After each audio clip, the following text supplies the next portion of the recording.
Hello, everybody. I'm Jamie Metzl, founder and chair of OneShared.World, and it is my tremendous pleasure and great honor to welcome you to our conversation today about one of the most important topics. And essentially, our topic today is how does culture sustain us?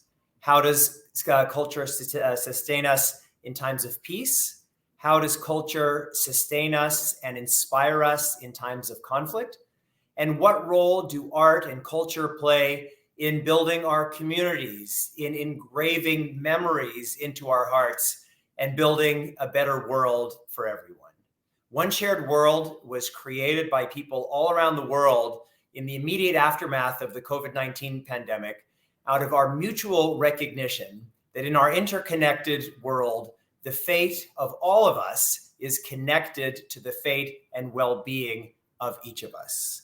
That I am not safe as long as anybody else in the world is also not safe. And the model that we aspire to is a world organized around a deep recognition of the mutual responsibilities of our complex global interdependence. You can learn more about OneShared.World at our website, OneShared.World. We hope you will get involved. We hope you will help spread the message, because as we look around the world today, we see conflict, we see intractable problems. And one of the reasons that these problems are so difficult to solve is that we don't have a sufficient framework for solving them. Our species has gone very rapidly over a short numbers of thousands of years from bands of roving nomads to this global species with global reach.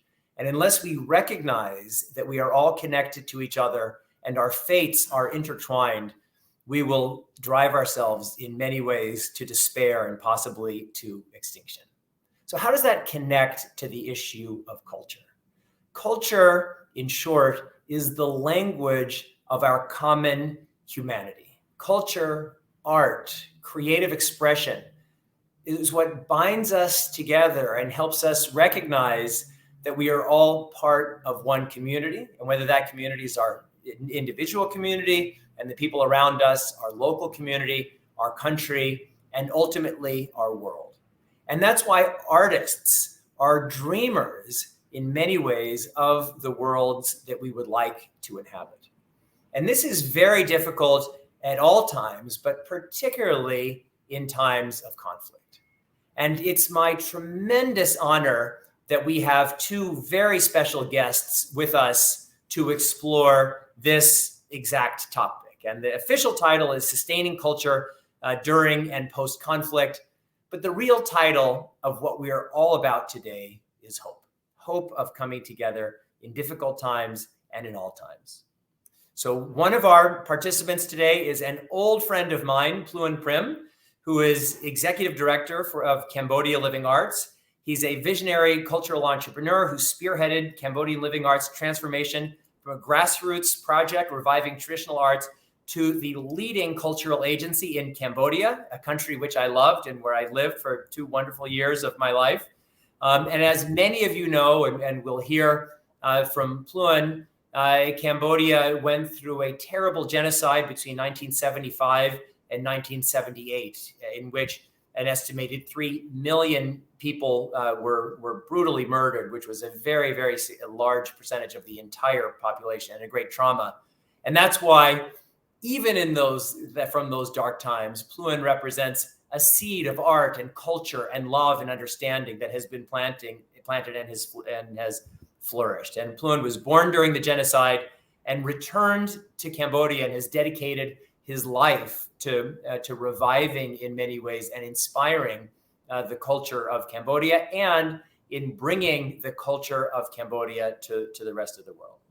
Our second special guest is Olesia Ostrovska, who is the Director General of National Art and Culture Museum Complex, which is in English, it's the Art Arsenal. Forgive my rusty Ukrainian, Maistetsky Arsenal. Is that good enough? Yes, perfect. Oh, thank you so much. In 2014, Olesia served as the first Deputy Minister of Culture of Ukraine, where she helped where she supported participative development of the national strategy for culture and development of the Ukrainian Cultural Foundation. And participative development is the essence of art and culture. It's bringing people together. So we're absolutely thrilled that both of you are here with us today. And so let's start personally with both of you. Olesia, I'll start with you because you are in Kyiv. When we spoke before going live today, you said that there was a chance that you were going to have to jump off this video call should the sirens go off, that the Russians are attacking and bombing Kyiv once again. First, how are you doing? How is your family? And what does it mean to you to be fighting for culture, not just cultural heritage and inheritance, but for a cultural future of Ukraine in these difficult circumstances? Well, first of all, thanks for inviting. I'm happy to be with you. I'm happy to speak with such interesting people. And to answer your question, let me describe what we are doing at my institution, Art Arsenal, at the moment. We are a multidisciplinary institution that does both literature programming, and also we have a museum collection, and that is avant-garde 20th century collection, and contemporary art.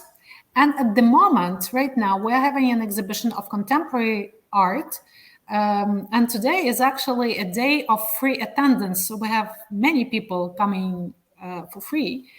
And the title of the exhibition is Forms of Presence. What it means? The war is a situation when absence is created. When you have a missile hitting a building, it creates absence. Something does not exist any longer, or someone, which is even more dramatic. But what art does, art produces presence, and that's how I think this is pretty much how artists and cultural workers in Ukraine see their mission at the moment, to create presence. First, to manifest that we are still here and that we are unbroken at one part, and secondly, that even as the world is getting ruined in large parts, there are still humans, there are people who would do their best to create, to give life a chance, right? That sounds a bit maybe grandiose, but this is pretty much how people, especially cultural workers, feel in Ukraine. So that's what we do. We do our best to produce presence. Just beautiful. And before we go to Phloeun, can you? It's just so inspiring, and it just makes me certain that the Ukrainians will emerge victorious, spiritually and physically. But can you talk a little bit about your personal background and your personal journey to this moment? Myself? Yes. Well, I'm a theorist of culture by education. So this is one of my largest passions, to try to understand, to try to interpret the science of social life, in a way, how society lives. So through art, when you look at art, you try to understand what happens in a certain society. What's the major pain, maybe what's the passion of this society. When you look at literature, it's just the same. But even if you look at news broadcast, if you look at politics, this is all about trying to interpret how people live together, and art is very good in that. So that's pretty much about my interest. But I've been working in my institution, Art Arsenal, at my institution since 2016, and the war in Ukraine started in 2014. So all my path in this institution is pretty much connected to war and to all the all the issues connected to security of people, to security of art collections. But the most dramatic moment obviously came in February 2022 when Russia attacked Ukraine with a really World War II style strike on Kyiv. Imagine we woke up to the sound of explosions in our city, which was absolutely shocking to each and everyone. And there you had to take decisions at that time.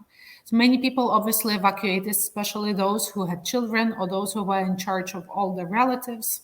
But what kind of decision do you take if you are in charge of an institution?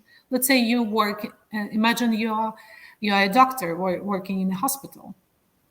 So you have very different duties. You have your family, but then you also have your duties towards your patients. And it's the same about museum and cultural institutions. So that was my choice too, as all my colleagues here in Kyiv and many other cities. You obviously have your family. You have to care for your family, but there is also a museum collection. And the museum collection is a national heritage, and national heritage is as irreplaceable as humans. And this is in your hands. You have to make decisions based on that. That's one thing. And another thing is that you have a team, and you are a leader of a team, and your team has to have confidence in you. And if your team is in a situation of danger, you have to be with your team. So many people had to take all those considerations. They have to consider those things. And I was not unique in that. That was rather a typical situation for many people in charge of all sorts of institutions in Ukrainian cities. Yeah. So, but to personalize that a little bit, but you have a child, correct? Yes, I have a daughter. She was 16 years old at that time. So she left Kyiv with our friends, and my husband and me, we stayed in Kyiv. Wow. Incredible. Phloeun, Ein, nice to see you. You also have had an incredible personal journey that has paralleled in many ways the birth of your, I know you have multiple countries, but your ancestral homeland of Cambodia. Can you talk a little bit about your personal journey and then how that has intersected and intertwined with the mission of Cambodia Living Arts? Thank you, Jamie. And maybe before I start kind of sharing about myself, I just want to convey to Alyssa kind of my full support from the heart here in Cambodia to what your country, the community, and the people is enduring. And I will my best wish for you to overcome this horrible crisis that no community, no country should have to face. So I'm really blessed to be able to share, in fact, this panel alongside with you, Alyssa. So I just want to share this. Yeah. So on my side, I was born during, in fact, your last question to Alyssa, Jamie, is like you have a child. I was born, for me, during the genocide time. I was born right I was a baby of kind of within in 1976, so a year after the Khmer Rouge took over power, and when the whole country was turned to kind of year zero for us. It's when everything has to restart. There were no religion, no culture, no arts. 2 million people will move out of the city to work on rice field in the countryside.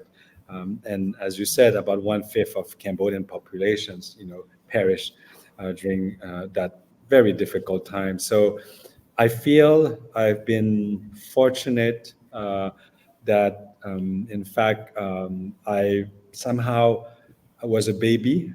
So people talk about post-traumatic experience. I feel like I was potentially even too small to carry that.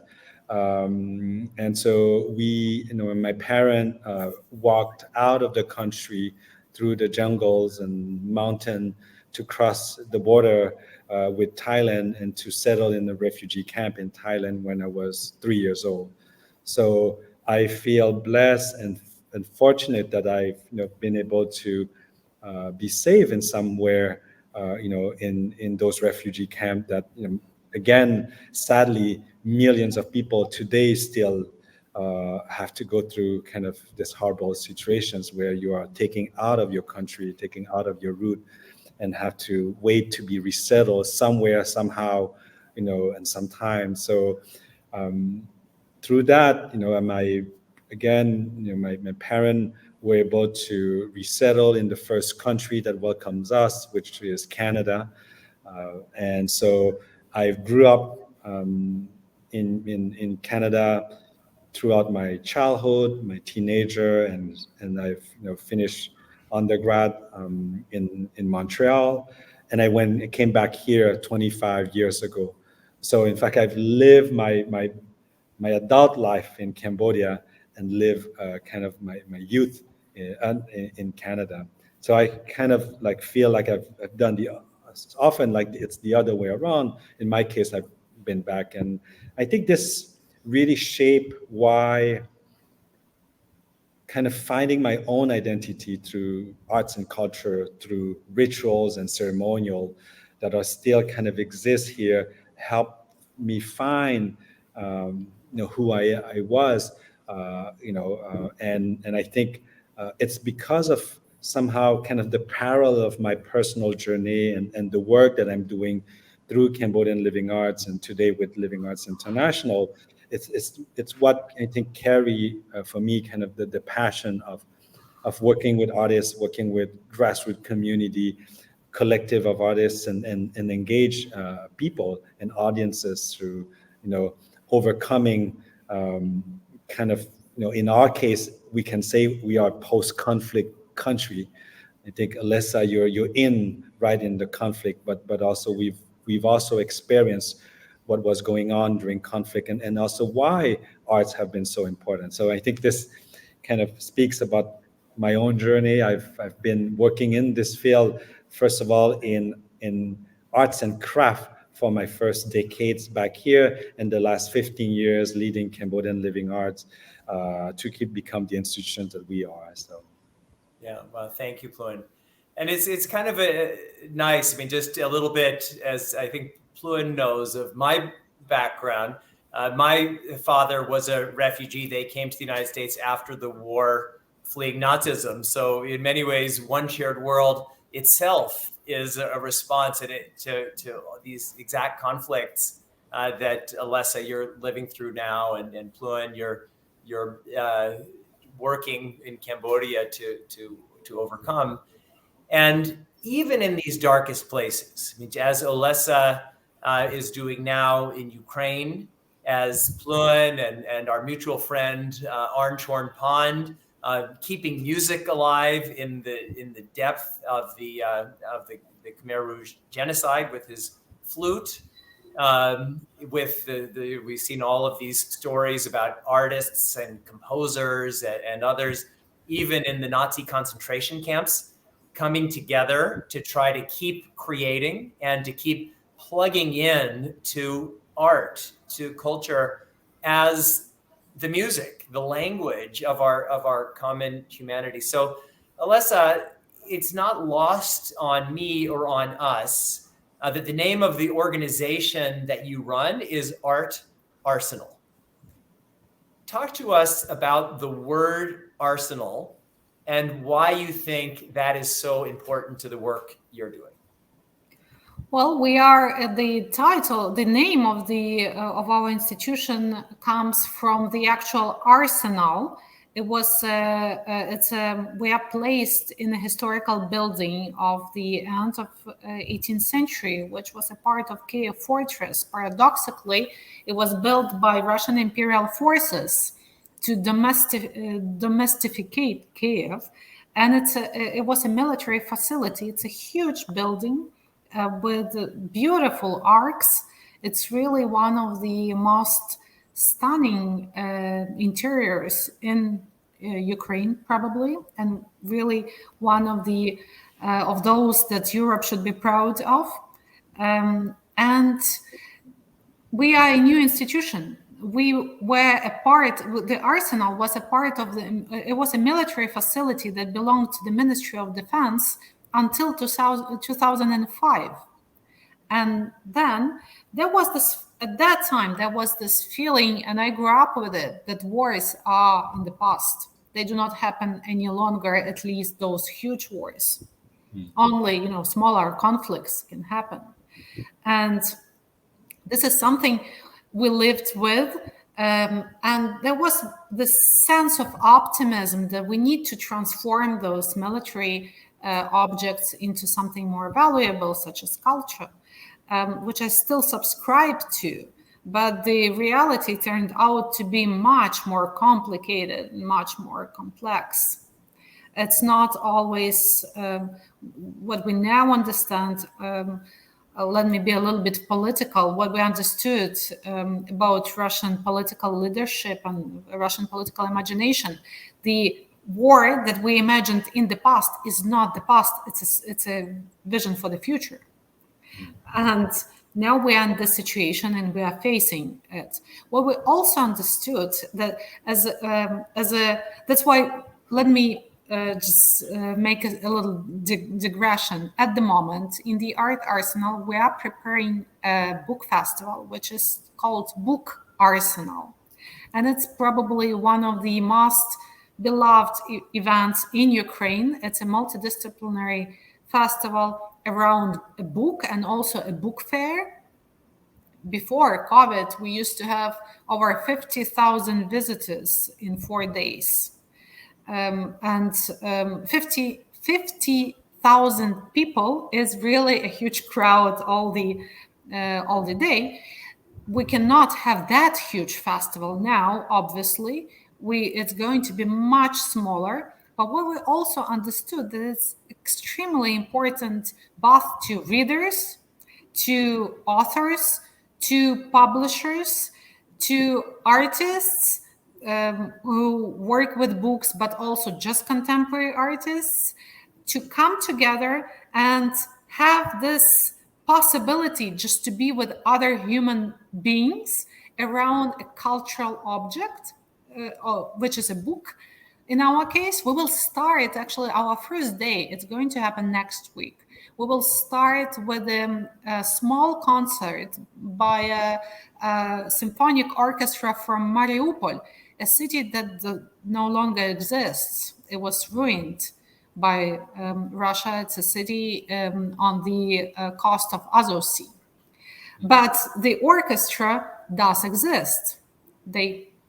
The musicians evacuated, and they will play their small concert as a sign of resilience, that you are still there and you are still fighting for your existence. So it's kind of important just to be together, and it's one of the roles of culture, to be together, to be able to share a certain experience, to reflect, but also to cry and laugh together.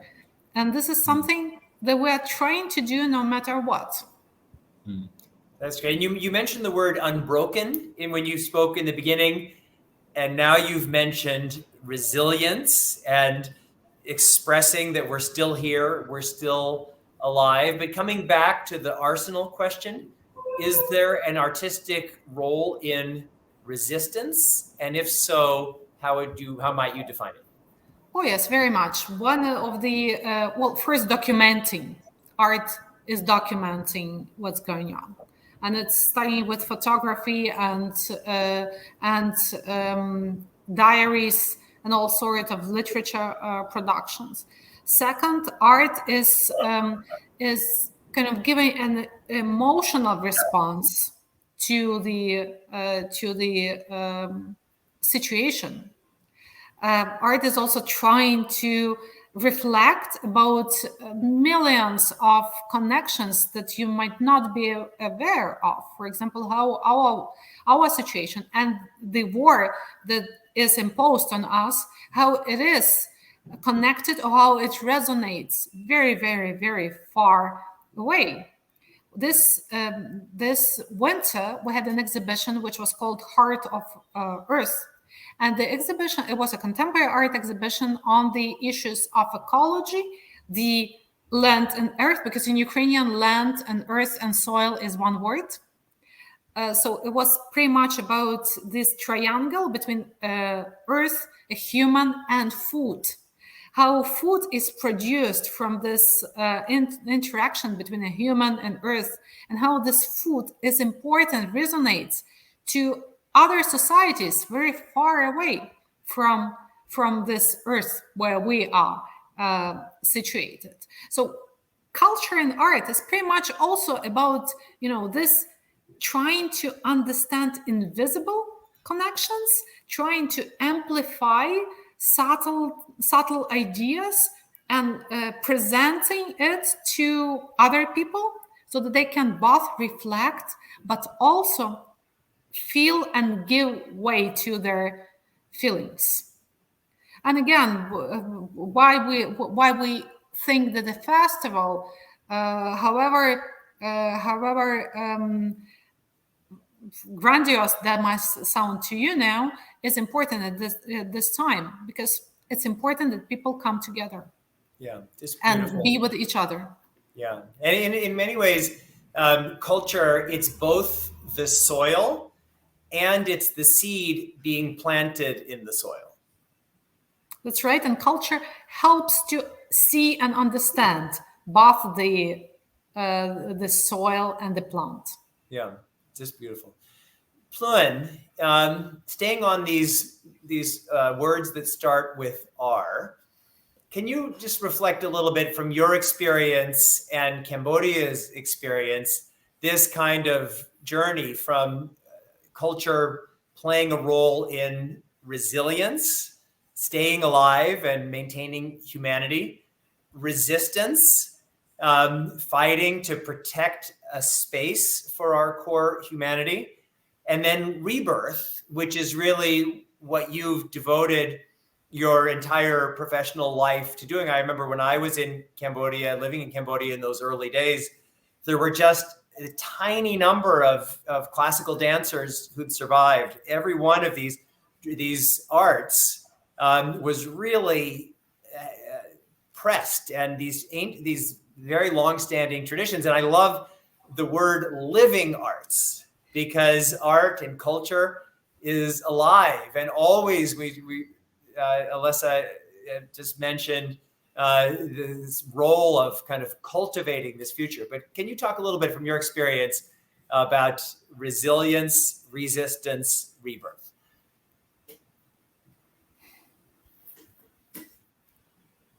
Oh, I think you're on mute. Yes, sorry.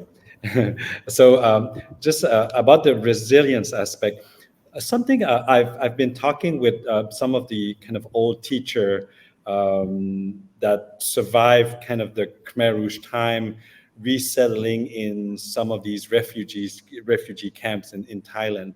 And a conversation I recall about the fact that, the first things when kind of kids and family were crossing the border with nothing, only kind of their clothes, and many of them didn't eat for days, before reaching out the border and settling in these refugee camps.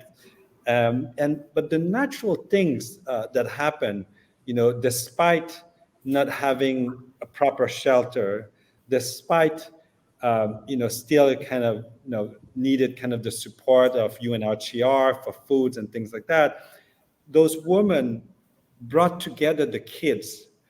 And the first thing they did is to set up dance class, to make sure that for them it was something to hold within kind of, even they were in a foreign space and territory, that they were still holding that root with their arts and their culture. And so they set up these dance troupe to teach those kids that were in refugee camp to learn and dance about kind of their Cambodian traditional kind of classical dance.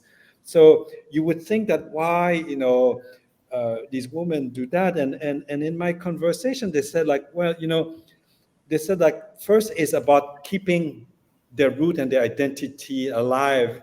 But second is also, they were saying like, well, these kids need to be able to get out of the context that they are living, and through imaginations they can imagine a future that they want to live in.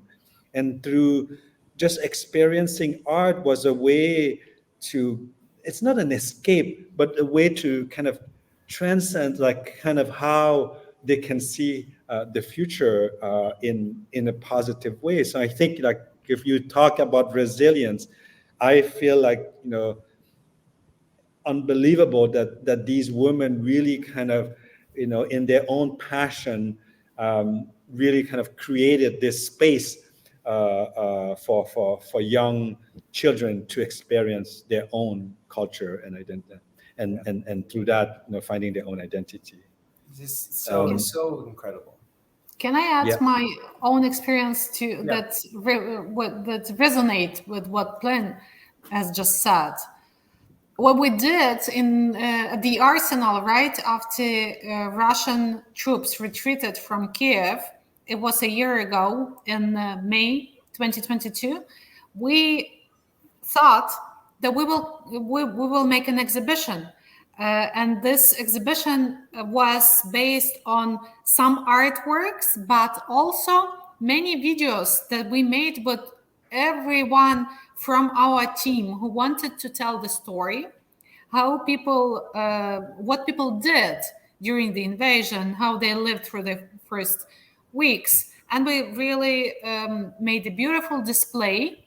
And we didn't know how to call this exhibit. And the curator of the exhibition, my colleague, she was thinking of it. But then in the end, she said, let's call it just the way we call it ourselves in our, in our preparation process. And we called it an exhibition about our feelings. And that was the title of this exhibition. It was just called Exhibition About Our Feelings. And what we saw when people started to come to the exhibit, unexpectedly far more than we thought would come, people would come to every monitor, every screen, and there were headphones connected to every screen, and would watch each interview one by one, and there were many of them. Usually, when you are on when you are at an exhibition, some people watch videos, some take headphones, some don't, but it's not that every visitor listens to every individual video. But this is what people did. Because this is how you connect to this common experience. You listen to someone else's story, and that resonates with you. And it was just weeks after Russian retreat. Phloeun? So the second word, resistance. When I think about it, and again, I've in my work, what's the best is sitting and listening to these masters that we work with, and recounting kind of the time that they went through the genocide, but also the aftermath. And the resistance part is, I recall like one of the kind of master puppeteer telling me that they hid the puppets that they had like at the National Theater. They hide instruments during the Khmer Rouge. And again, Lisa, just for you, is the Khmer Rouge and their crazy ideology is like there were no space for religion, no space for arts, no space for expression. Amelia. And so these artists decided to hide, first of all, of course, like, you hide the physical element, but then you hide also your own, your skills and your own kind of arts, in you. But somebody said, like, we Cambodian, we've, the Khmer Rouge try to kill as many artists as they could, but we've kept the artistry, of our people with the survivor. So just at the aftermath of the genocide, when people started to walk back to Phnom Penh and to the capital, many of these artists went back to the National Theater and tried to find kind of those hidden puppets and instruments. And then again, like, one of the first things that even, in Phnom Penh, in the capital, people did is also to write a song about Phnom Penh and that revival of, like, when people come back, Phnom Penh A, which is very famous song here. So I think, like, that resistance, again, the atrocity and the killing, you hide, but you hide and you never forget it. And after March, the first thing they do is to make sure that the transmission can continue. So it's how somehow we begin our work with Cambodian Living Arts, with our founder, Jamie, that Arn Chon Pon, when we started 25 years ago in kind of a time of emergency and crisis, just coming out of a conflict and a peace accord signed by the UN, is to say, those 80% of the artists were killed or died during the genocide, so that 20% and those master teachers that were still able to teach, the urgency to create the space in the environment for transmission was one of the key important elements for us. So you've asked about kind of, the revival aspect. For us, we begin simply to give back the dignity of these teachers and artists, for them to teach in their own oral traditions, under their roof, within their community. And often, because we lost a generation, we end up after the war with the elder and the younger, but we lost kind of one generation. So suddenly you have kind of these masters sitting with kind of the grandchild or the children of the village, and just starting to do the transmissions in their own way. So one community at a time, one art form at a time, one master teacher at a time. So it's how we kind of begin 25 years ago. And it's just beautiful. And the humanity, maintaining humanity, investing in humanity itself is the investment in all of these, in all of these R's: resistance, revitalization, rebirth. And it's not just keeping the arts going, it's all of the people who are in Olesia's galleries, listening to the stories. Phloeun, you mentioned our mutual friend Arn. The reason why I'm here and OneShared.World, frankly, exists is I was an 18-year-old kid in my freshman year at Brown, and I was organizing an event, and Arn was my classmate, and we asked him to speak, and he told his story, and I had my father's story from the Holocaust, and when I heard Arn's story, it changed my life. That summer I went to Thailand and worked with Cambodian refugees. I don't know if you were in Phnom Nikom camp. Maybe I met you along the way. And so it's not just keeping these arts alive for the artists, for the people going into the gallery. It's all of the people who are touched by these living traditions. And it's just the interconnectivity of humans. And it's whether it's Ukrainians, Cambodians, and then all of the people who are inspired by the things that you're doing. And I think everybody finding that space inside of them, inside of all of us. So we're coming a little bit toward the end of our time, but I've kind of two more questions for you guys.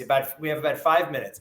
One, Olesia and then Phloeun, can you give the very, very specific example of some manifestation of art and culture in your kind of experience, whether it's something that happened, that rallied people, just specific story that you think will resonate with people who are kind of getting our minds around what does art and culture mean in the context of these societies that are struggling with these existential challenges. And right now, as we speak, Olesia, I'm sure you have many close friends who are literally fighting on the front right now.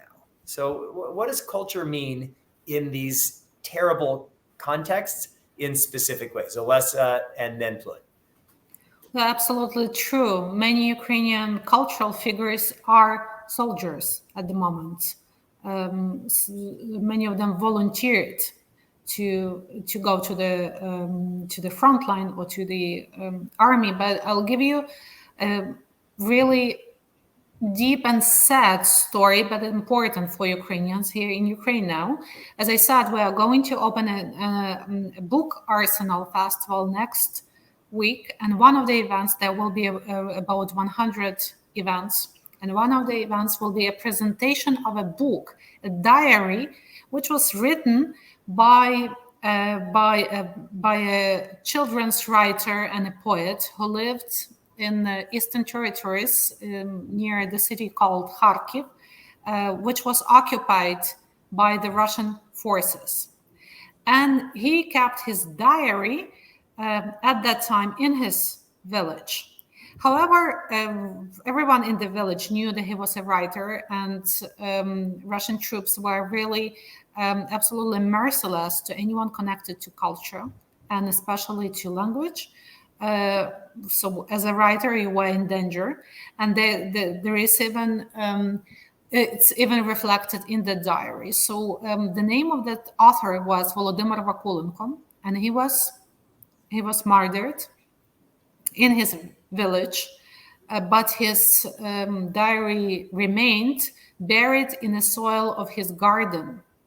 And his parents knew that there is this diary in the garden. So another writer her name is Victoria Melina, went to that place and literally dug out the diary from the soil of the garden. And this diary has been published, and it will be presented next week.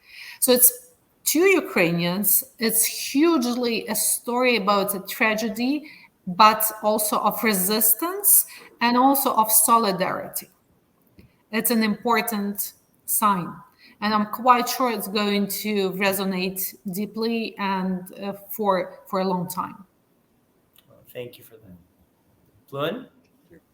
Thank you. Well, thank you for having me second. I was like trying to find like the right answer, and so hearing Olesia, I was like, what is an example? And in fact, I don't have a specific example. I would probably say, I think maybe for me, what keeps me so passionate about what I'm doing in arts and culture, my own interest is kind of the grassroots element of how art can sustain within community.